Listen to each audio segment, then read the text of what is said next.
Did any of you guys notice how like Snoop Dogg has like changed his tune on like being supportive of Donald Trump? Did anybody else like pay attention to that? Because I kind of want to talk about that. I want to really dive into that because I think that there are some things that a little bit of nuance that I see that maybe you guys don't see. So Snoop Dogg, obviously West Coast rapper, lives in California. I think Los Angeles or some part of Los Angeles is like the place, that he's from. Maybe he doesn't live in that particular neighborhood now, but that's where he's from. And there's this old Tupac interview, right, where Tupac is basically talking about he's using Donald Trump as this like example of a person with extreme wealth who does not want to share his wealth because he's pro capitalism. And Tupac is basically kind of pro socialism a little. But then I feel like as Tupac gets further along in his career, he becomes an extreme capitalist as well. They all do. But what does that have to? What does California have to do with Snoop Dogg now saying I have nothing but love and respect for Donald Trump? I feel like it was not just 4 years ago. Snoop Dogg made a whole bunch of comments that were trying to unite the Black and Latino community, calling everybody communities of color, right? Then he was like, fuck Donald Trump, and he made little songs about it and all these things, right? Because he was on this like unity train. And then something has happened. Like I think like for like my stances on immigration actually haven't changed since I was living in California. I thought it was very strange, like all of the like pro Latinx things that were happening. Like I don't know. I just don't feel like Latino people have any right to land there or policies or anything. Like they have Latin America, which they are free to go to. I don't understand why you would need to come here. There are a lot of problems in Latin America that need to be solved, but in the same way that like there's a lot of problems that need to be solved in Africa, but those problems are not going to be solved by people coming to America. That isn't the solution. The solution is to like solve the problem with the boots on the ground. Like that's what's going to happen, have to happen. But you're not going to turn America like into Africa or into like Latin America. But I think like there's a lot of people, especially in California, who have this belief that like Latinos will take over again, and kind of they have in California. Now, California is probably a gone state, so it's basically Mexico. There's some people who've called it like the Mexification of California. Yes, it is. I think there's like two of the universities of California are now primarily Hispanic universities. It's whatever the majority of people want to do there. I think that they should do it.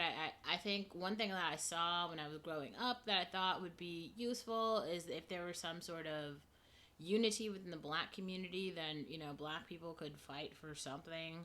Because there's a small percentage of Black people in California, but it was very clear like Black men and their misogyny and their hate toward Black women, it is far greater and way more powerful than the need for like unity or even the procreation of the Black race. So you fuck all that.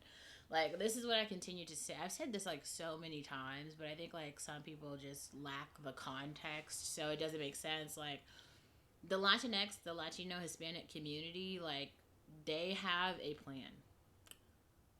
They like it doesn't matter what anyone else any other group has to say. Like you could be super racist toward Latinx people, you could be like pro, you could like the music, you could not like the music. It just doesn't matter because for like the base, like there's like obviously the very wealthy Hispanic Latinx people, right? And there's the very poor ones. But then there's like this very large like middle class of Hispanic brown people who call themselves like people of color and they speak Spanish primarily, but they have taken over California. Like California is extremely Mexican, and I don't know. It's probably gonna stay that way like forever. So California is now Mexico. But what does this have to do with Snoop Dogg, right? Because like I guess like those black elites or black wealthy people thought that they were gonna like have something, and I think they're finally realizing they don't have anything.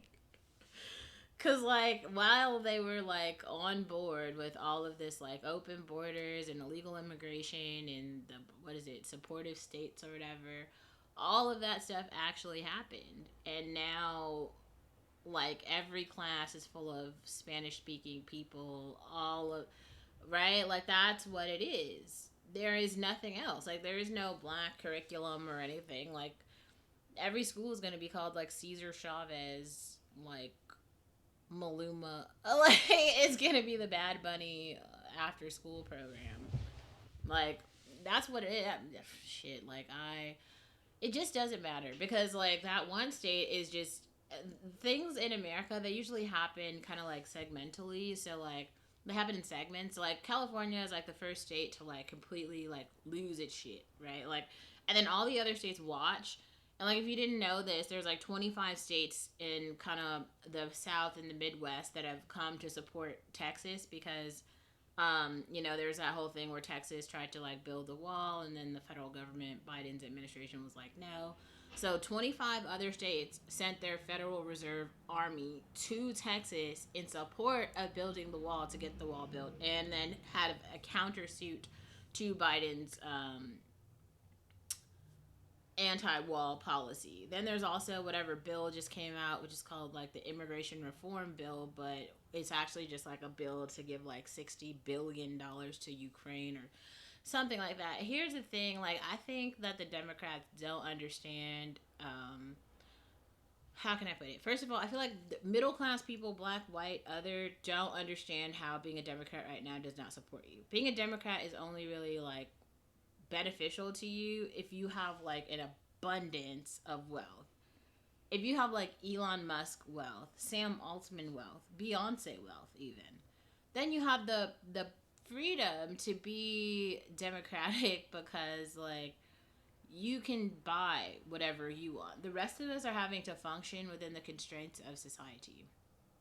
And when those constraints and those limited resources are being pulled toward illegal immigrants who do not have your interests at heart at all. Like the reason that Snoop Dogg, I think, has to go over and support Republicans is because, like, in terms of what's happened to the state of California, how it's become like a doom loop. There's all of these problems there, and like Snoop Dogg is personally is not going to solve them. I think he also has to be very, as a black male, as a black father, as just a grandfather, like he has to do something that would support his grandchildren. They're not going to be like as rich as him. They're just not. Like there are some things that he could build, like companies or something that might help support them and give them a cushion of some kind, but those kids are probably going to have to work in some way to support themselves. And if there's all of these policies that are kind of anti-black because the Latinx community is historically anti-black and his children live there, what are they going to do? How are they going to survive? It becomes unlivable. California right now is like an unlivable place for many black people. And I think that Snoop Dogg is actually waking up to that, which is something that the rest of us who've been more like close to the fire, have seen and have tried to speak out about, but have completely been gaslit while he's over there campaigning in the wrong direction. But I think it could also serve as a valuable lesson to black women specifically to just always stay woke. Like, not even in a joking way, but like stay woke, because even your fathers and your grandfathers who might believe they have your best interests at heart, like their own kind of like lack of knowledge and baseline understanding of the way that society works, will have you down and out. Okay, what the fuck are you gonna do? You gotta do something. There's teams, kinda. There's groups, there's tribalism, and there's even being pro-American. And I'm not sure, maybe this is Snoop Dogg saying for once that he's actually like pro-American, which is a very different stance than what he's taken in the past. So I think it's interesting.